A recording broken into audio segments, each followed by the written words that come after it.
Hey everybody, it's Chris with your weekly devotional. If you've been around Church in the Farms at all, especially this past week, you know that we're launching into a series called Living Upside Down. We're going to be looking at the words of Jesus in the most famous sermon ever told, ever given, called the Sermon on the Mount. Specifically, a portion of that sermon called the Beatitudes. And in this passage, Jesus unveils what life as a Christ follower ought to look like, ought to feel like, ought to sound like. And he talks about these radical ideas and perspectives and attitudes that Christ followers have that really change everything because they're radically different than some of the attitudes in our culture and our society. And because they're so different, they produce much different results, a much better payoff, a much different payoff.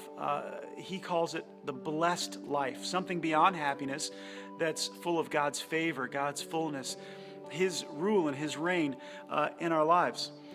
Now, what I know about you and what I know about me is that I long for that in my home as a husband and father, for my kids to experience God's blessing, for my wife to experience God's fullness and favor and blessing in my home and in my workplace. And you long for that too. God has wired us for something more than happiness.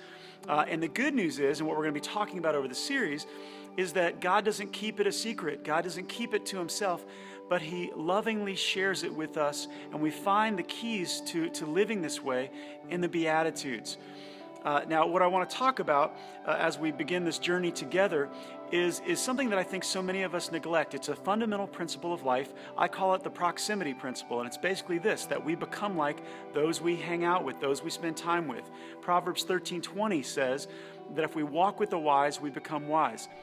So you might say, what does the proximity principle have to do with the Beatitudes? How are those two connected? Well, I want you to hear the first two verses from right before Jesus delivers the message, right before He delivers the Sermon on the Mount, and then we'll talk about it for a second. This is what it says, the Gospel of Matthew chapter 5, verses 1 and 2. One day, as He saw the crowds gathering, Jesus went up on the mountainside and sat down.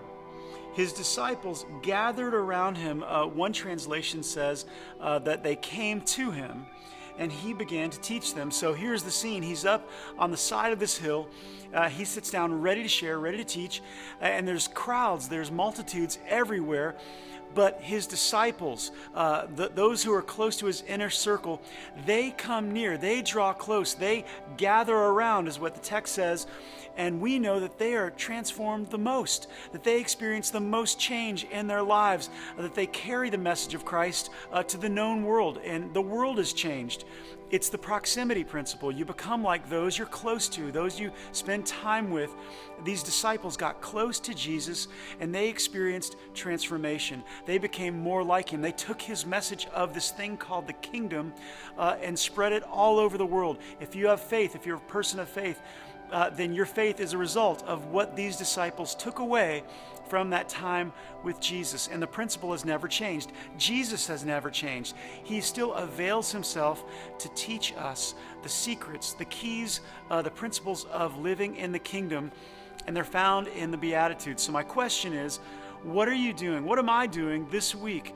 How far are we willing to go to draw near to Christ, to get up close and personal with Him? Are you making time in your schedule? Are you opening your heart and your mind to Him so that you can become more like Him and change? Now, an easy way at Church in the Farms is pick a service. For the next 7 or 8 weeks, pick a service that you'll attend, and every Sunday we'll open up the Bible and read the very words of Christ. He'll be our teacher. That's a great way to draw close to Him and be transformed. Another way is to join a small group. Pick a service, pick a small group where together with other men and women and students, you can gather around Jesus as we go deeper into His Word.